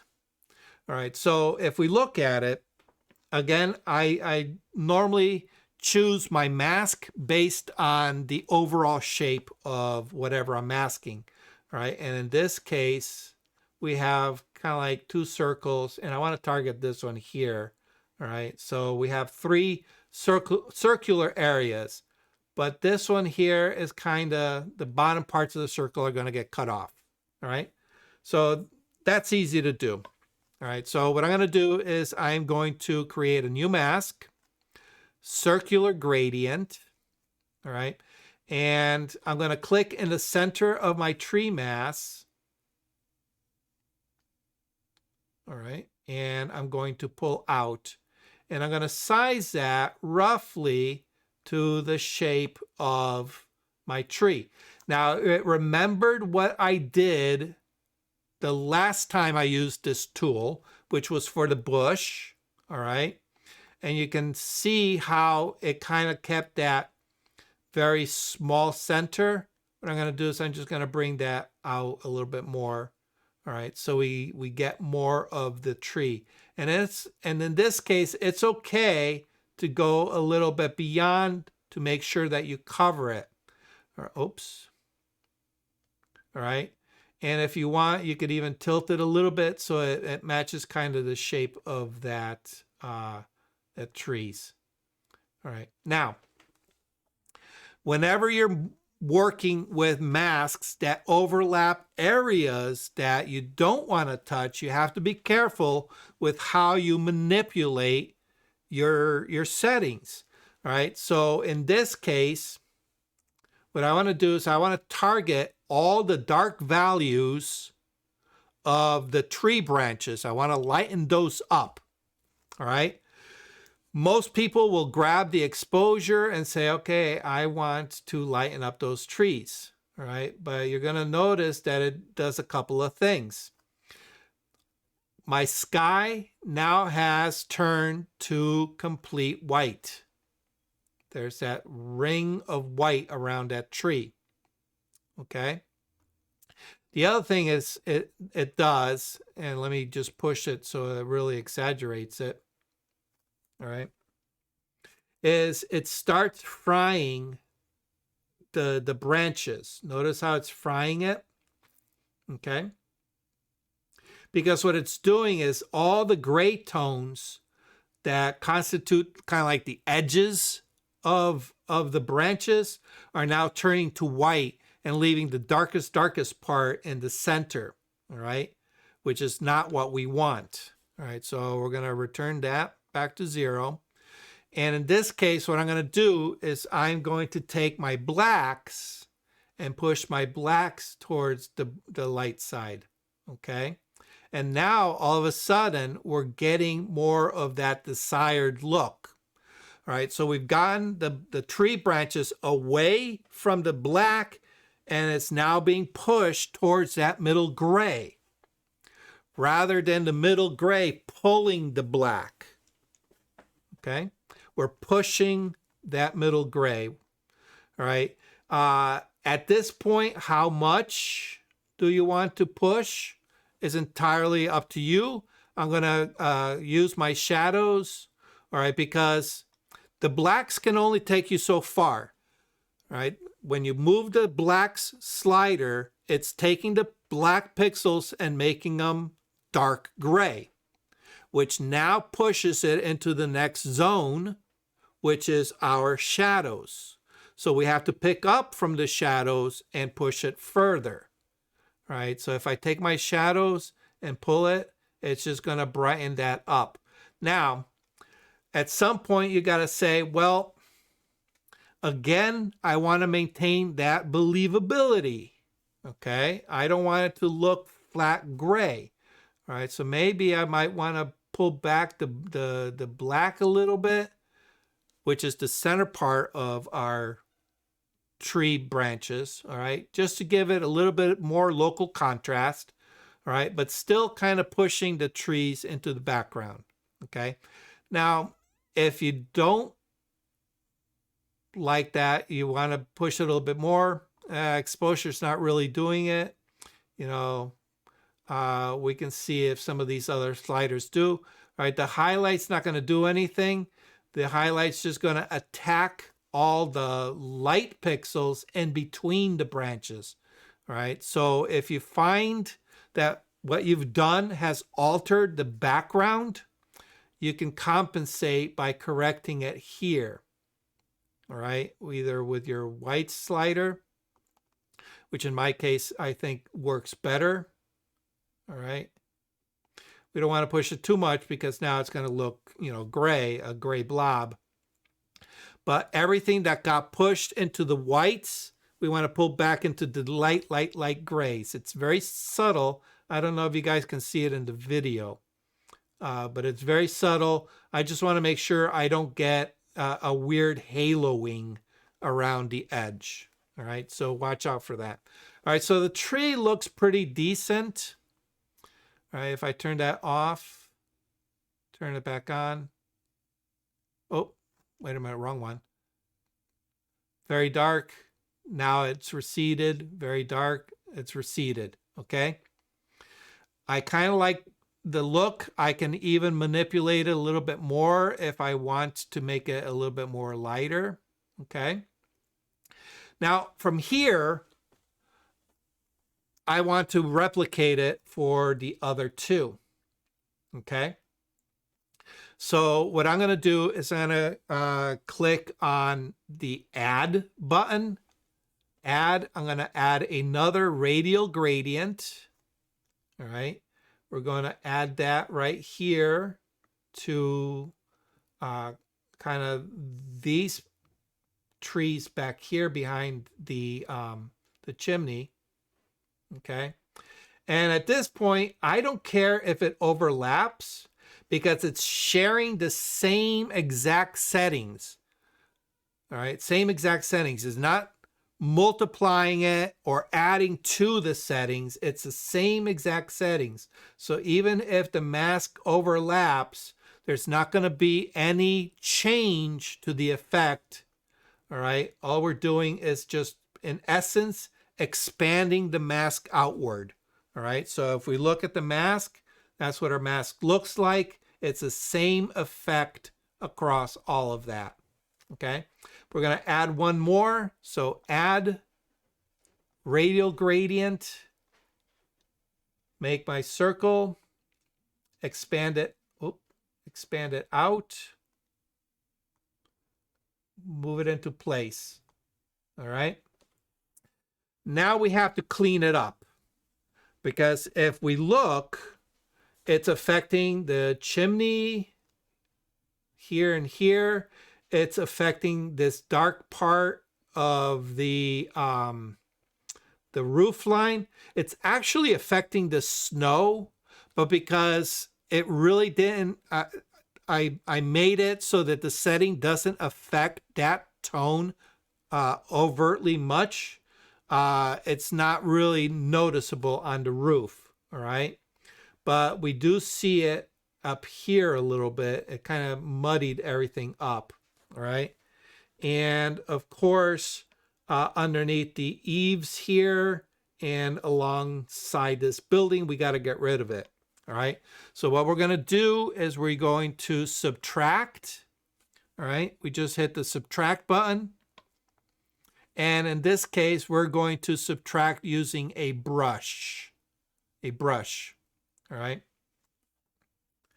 And we can control our size, all right? I don't want a lot of feather, all right? Simply because we're dealing with edges, all right? What edges? We're dealing with the edges of the brick. We're dealing with the edges of the roof line, all right? Here, we're dealing with the edge of that eaves. So we have strong edges. We don't need a soft brush. All right, so I'm going to make sure that my feather is down low, not completely. I don't want hard. I want a little bit of softness. All right, and then the size, I typically size according to what it is that I'm masking out. So for the chimney parts, here, let me zoom in. Oops, I can't zoom in.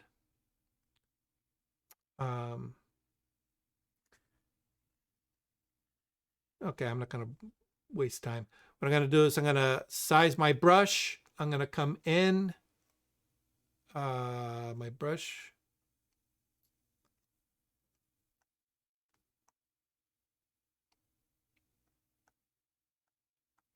Did I lose my brush? I did lose my brush, didn't I?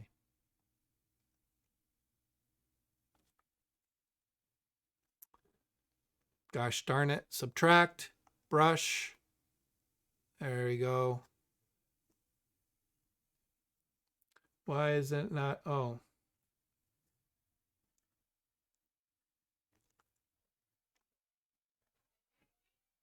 What is going on?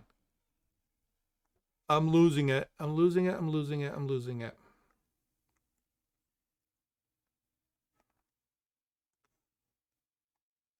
Here, we'll do it like this. There we go. Mask one, subtract, brush. All right. And then we just brush out wherever that circular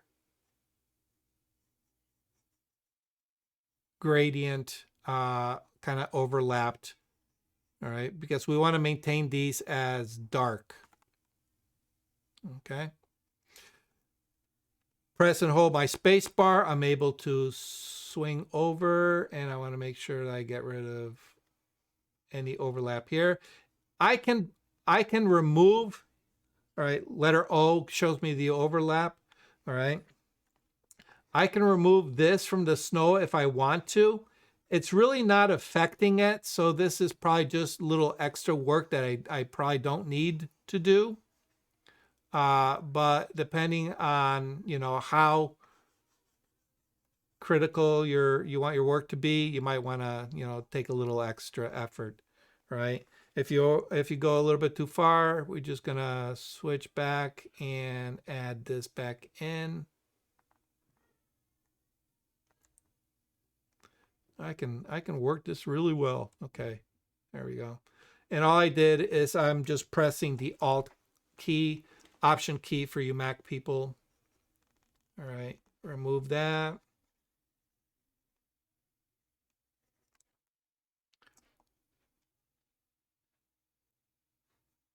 All right. And what that does is it just restricts it to that area up top. And you can see everything that's red is my mask. Okay, and then of course we have this tree here. We don't want it in the eaves, so I'm going to remove it from the eaves. All right, press and hold my, sorry about that. Back to the lesson. Okay, so where were we? All right, let me zoom back out. All right. So what I did is I created the three spots on the same mask. All right. So I just kept adding, and then where it overlapped the areas, I just went in and with my erase, I went and erased all those areas that wasn't needed. All right, make sense? All right, and the letter O will turn your overlay on and off so you can see where it is. Okay, and then again, I'm going to rename that. So this will be my trees center. Okay, and if you notice that they're, very much a lot lighter than the trees in the foreground. Okay. So that it's another way of pushing things further back. And of course, if you want, you can, one thing I never talked about is this little slider right here, the amount slider. Okay. So we have our center trees there. The mask is selected. Okay. And we have our amount slider. Okay.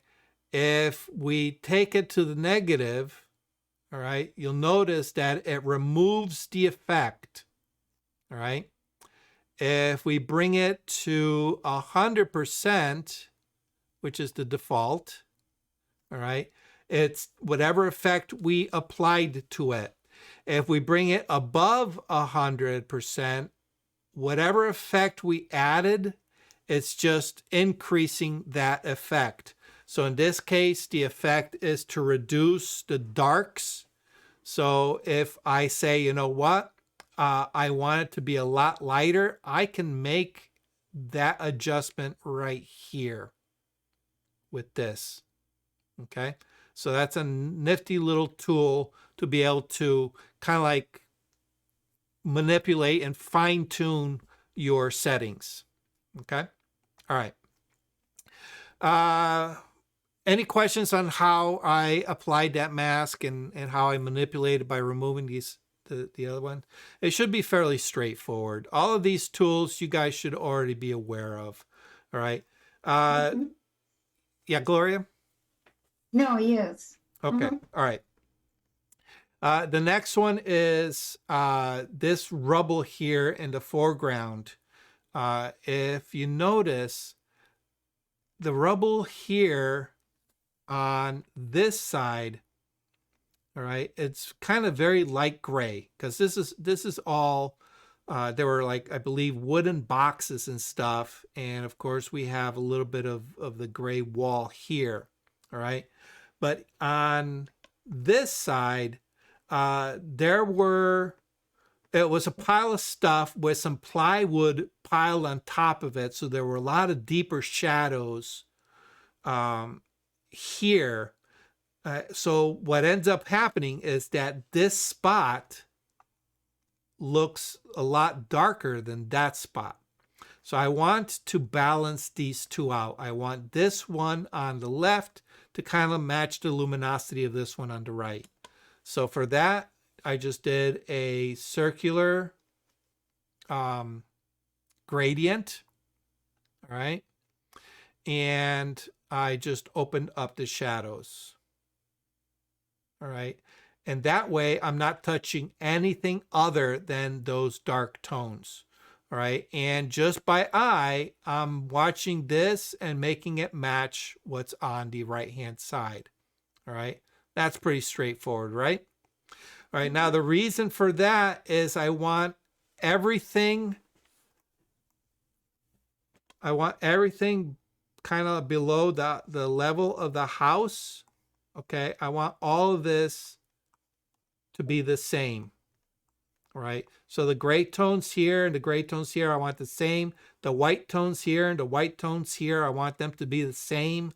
All right. And I want them overall lighter than anything on the house. All right. So this has to be lighter than the house. This has to be lighter than the house. Okay. Even this stuff here, I want them to be lighter than the house. Okay. Because I don't want them drawing attention. All right. My next attack was on the roof. Yeah, for some reason, all my masks got shifted. Okay. And in this case, I just darkened the roof just a touch. All right, I don't know if you can see. I'll turn this on and off. On, I mean, off, on, off, on. All right, so just a slight shift, okay, just to make it match everything else. All right, that was just a minor little thing that I noticed. And then the last thing that I noticed, let me move this out of the way. Actually, let me move it out of the way over here. See the columns here? Mhm. These are white columns. They're Greek columns. And from what I understand, he wanted to put big panes of glass and make this kind of like a solarium. Never happened. But all these columns, they're a little bit aged. So the white paint was kind of peeling in places and things like that. But also overall, because of the lighting, they're kind of washed out. Right. So what I wanted to do is I wanted to make these pop forward a little bit more against the black background. So I wanted to get them away from that kind of like muddy gray into white. So for that, all I did is I used, all right, here, I'll even get rid of this one. Delete columns. All right. Create new. I used a brush. And what I did is I used the brush, I sized it down so it's just the size of the width of the column, all right? And you can use your square brackets to change the size. All right, I don't know if can you guys see that okay? Oh, I'm not sharing. Am I sharing? Yeah, I'm still sharing, okay. All right, so I make it just a little bigger. So I make sure I get everything in, and all I did is I just drew down on all the columns. All right, up here and here, this column here, even the columns way back here. All right, I'm avoiding that branch that crosses in front, and then this column here and this one, it's kind of hidden a little bit, but it's still kind of seen there. And all I want to do is I want to bring those up. But if you notice, my mask goes beyond the edges of the column. Now, I could have been a little bit more careful, okay? But because I understand something about what I'm going to be doing, I can get away with it. I want to target the light pixels and not target the dark pixels. So that means if I select my exposure slider, that's going to push on the white pixels to push them to the brighter side, but at the same time, it's going to pull the dark pixels along with it into the brighter side, which is not what I want. I want to leave those dark pixels alone. So if I go from the middle of my exposure value and I brighten it up, it's going to brighten up those dark pixels. Okay, so if you remember the analogy of the spring, if you grab the spring in the center, it's going to affect the ends. All right, but if you manipulate one end of the spring, it's not really going to have an effect on the other end of the spring. That's what we're going to do. So we're just going to tackle all the white and very light ones. So with the white slider, I'm just going to take it and I'm going to brighten it up. All right, and you can see how it just kind of pulls it up. All right, you're going to try.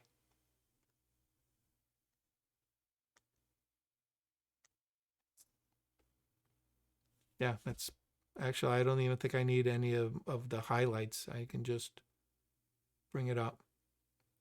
Okay. All right, and that pretty much does it for this particular All right, we can turn it off, turn it on. All right, just makes them pop that little bit. Okay. All right. Oh.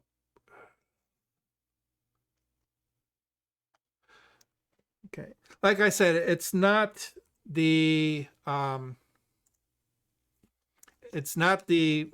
most interesting image. It's not going to win any awards, that's for sure. Okay. But this compared to the color version. All right, let me get the color version. All right. That compared to the color version, I think is a much better version. We definitely brought out a lot of the texture of the sky. We took those trees behind the house and kind of pushed them back. We can even take it a little bit more and really manipulate the center part here. Okay. Oh, maybe I'll do that. I'll show you a trick. I don't think we've covered this. Mask intersects. Have we covered mask intersects? Yeah. Intersecting two masks? All right, we'll do that. Okay, so now what I want to do at this point is we have this section of house, all right, and then this section of house. Okay, we've already tackled this, all right, by making this darker, right? Okay, and this to me is already dark enough, all right? I think we're good. But where it transitions from this plane to this plane, all right, I think I might want to see something a little bit more stronger, okay? So now what I'm thinking is if I can take this, the face of the house, make this a little bit lighter, but keep this dark where it's at. Okay, so we'll make a nice transition from light to dark. Okay, so we'll get that light, that dark light, dark light, dark light, right? So we'll get dark here against light, which transitions to dark. But when it transitions from here to here, this will be light to dark. Okay. All right. So that's all I'm going to do. I'm going to, really accent that a little bit more. So I'm going to create a new radial gradient. All right. And in this case, I want to, I'm going to make it so it angles a little bit to the direction of that wall. And I'm going to make it a little bit larger than what I need.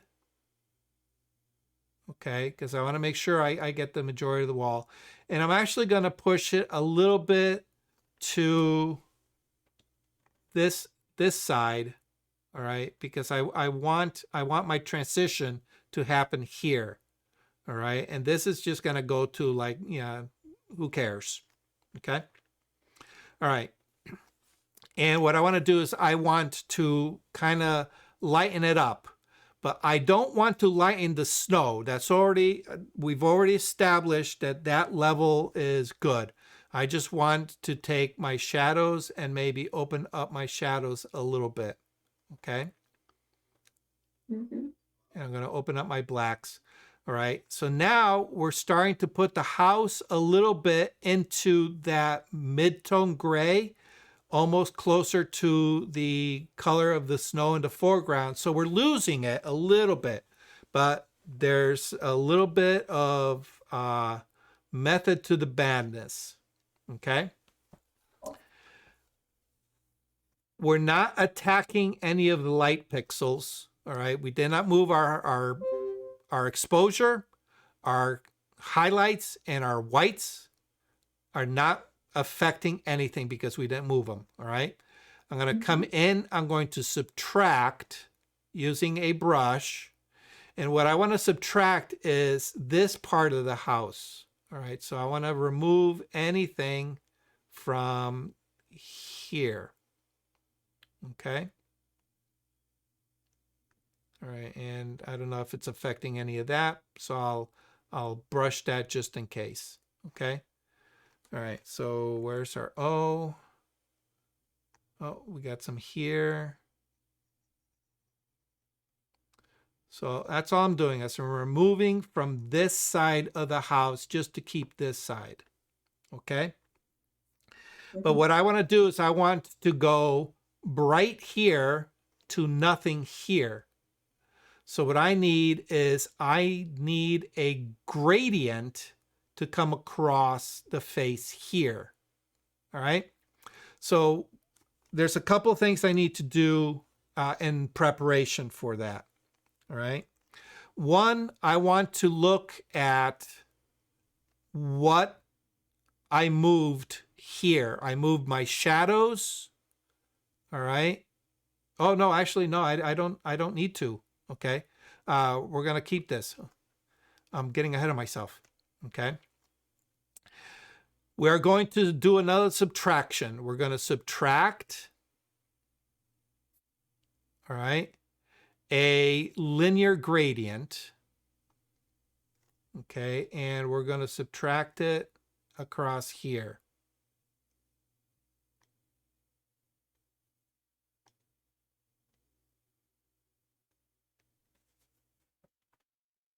All right. So now when we look at it, we can see the gradient that we just applied, and now we can manipulate this gradient according to how much we want to go across. Okay. Mm-hmm. All right. So we're going to remove the underlying circular. We're removing from this side of the house. See how there's no red here? And it slowly transitions across. Okay. That's what we want. All right. And now if I turn that off,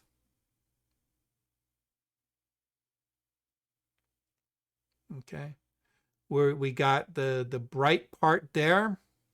All right, let me turn that off. See how it just lightens up that inside corner? Okay, because we applied that gradient. All right. And we can call that, I'll call it inside corner house. Okay. And that gives me that little bit of, it looks very natural. All right. It doesn't look like, this is unevenly lit, but we now reinforced that dark side of the house on the, I guess you can call the solarium wing where the columns are. That's now much darker than the edge adjacent to it. Okay. So we went from dark to light. Okay. And it transitions across to dark. So within this section, we have that light to dark. And then from here to here, we have light to dark. Okay, even though this value and this value here, all right, is our switch point. So we go, all right, light to dark. All right, but this switches to light to dark. Okay. Make sense? Mm-hmm. All right. And all it does is it kind of like enhances the differentiation between the left and the right part of the house using a intersection of two masks. All right. Any questions? We covered some heavy duty stuff today. Oh, so difficult. I honestly thought I understood it before I wrote it. Now, I gotta go back to the drawing board. That dual gradient was over the top, but I could see how it works. Keep one side darker, other side Mhm. lighter. Wow, that was great. Well, if we think about it, you know, in Photoshop, it'd be easy. We just create a rectangular selection of the face of the house, and we apply a gradient. But we can't create chunks or blocks like that in Lightroom. We have to, we're restricted to the tools. So what can we do? We can take our brush and create a big rectangle there. But, you're going to be spending a lot of time painting it all, Mhm. Or we can take something that's going to create a big block of a selection, which in our case, it's, the radial gradient. What's the other alternative? Well, we take a linear gradient, all right? We want to go light to dark, right? So we put our linear gradient here, all Mhm. right? And then now we have all this stuff here selected. So what do we got to do? We got to remove all that. That doesn't make sense. All right. So the ability of intersecting two masks. All right. So in this case here, we'll do it this way. Okay. We got our gradient. Okay. Let's say we want to make that side brighter. I'm going to exaggerate it so you see it. Okay, we're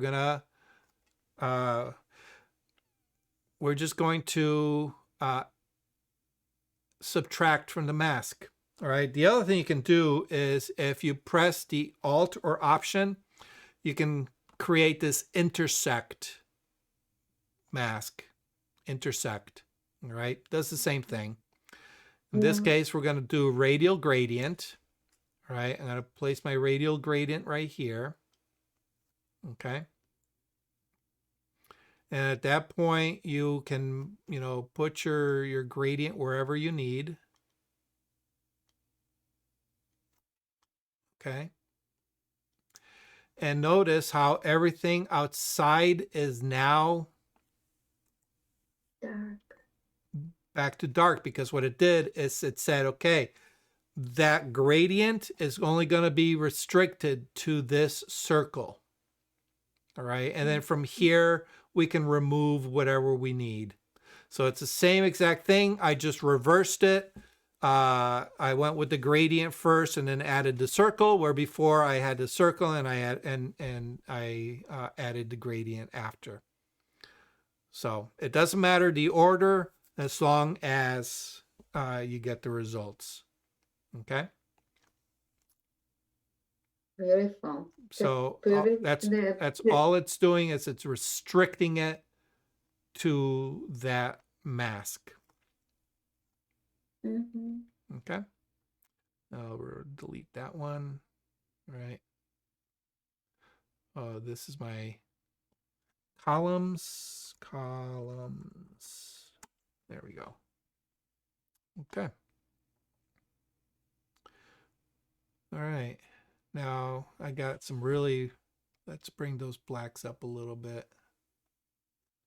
See if we can, there we go. Shadows. Oh, you know what?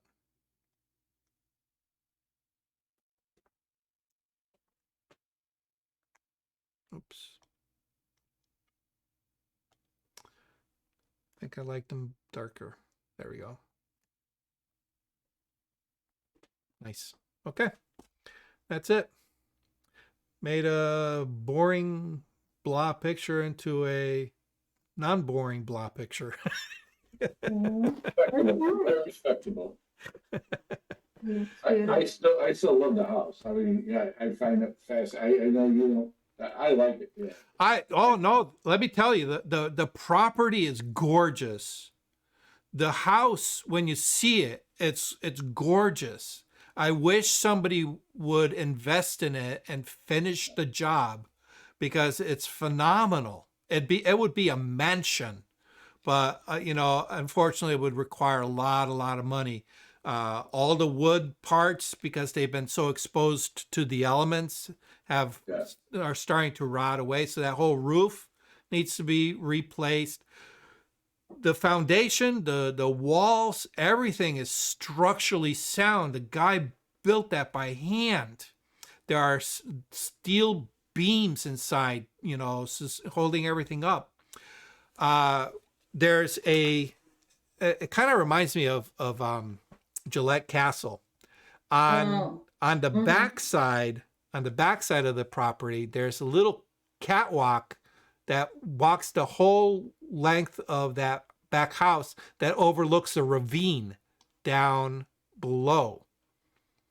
You know, so it's gorgeous. The only problem is that the road is literally right here, and it curves into it. So when you're coming in from Guilford, going northbound, you see this house right in front of you.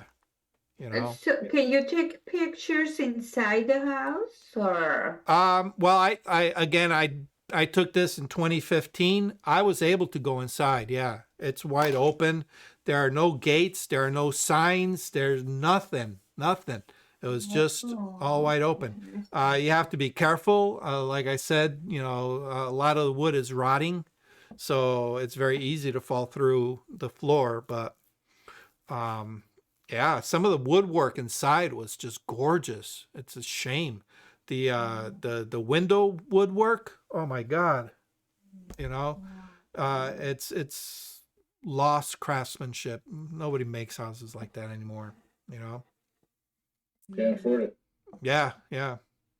Well, that was the case with this guy. He couldn't afford to hire people to do it, so he decided to undertake it himself. He had the skills, he just didn't have the time.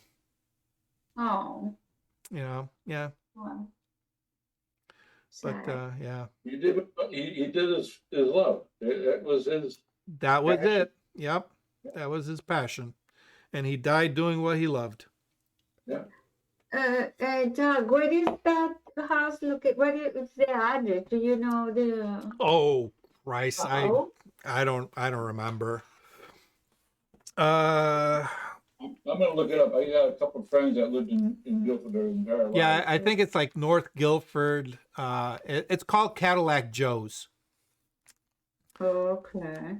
That, I guess that was the guy's nickname. He loved his Cadillacs. There's, you know, there were a few. He still might be there. It might still be there, you know, unless the family, you know, moved in and started cleaning it out, or it's been sold to a developer. Who knows? Yeah. The property alone has got to be worth quite a bit being there. Oh, I'm sure. But let me tell you, anybody who has to clean this up, they're going to spend a pretty penny just demolishing it and carting all that rock out. It's solid, you know. And you can see the remnants of a patio here. All this area is patio. It's gorgeous. So, all right. We are well over. I apologize for the glitches in the matrix today, you know. You're probably right though. I mean, when you're using Lightroom and you're moving so fast, there's so much going on. Yeah. I think it's just taxing the system, and it's something with OBS that it's taxing it to the point where it says, I give up processing. I lowered all the processing settings down. So, you know, I don't understand why it's still bugging out. So I'll keep tinkering. Anyways, I appreciate you guys. Thank you ever so much. You. And we'll see you next week for Photoshop. Next week. Yes, thank you. All righty, Doug. guys. And of course, if you have any questions, send them my way. Okay. Thanks. All right, guys. Be good. Thank you. For watching Learning Photography with Duck. Brought to you in association with Milford Photo, your local full-service camera store. Located in downtown Milford, Connecticut, Milford Photo offers you a personalized shopping experience.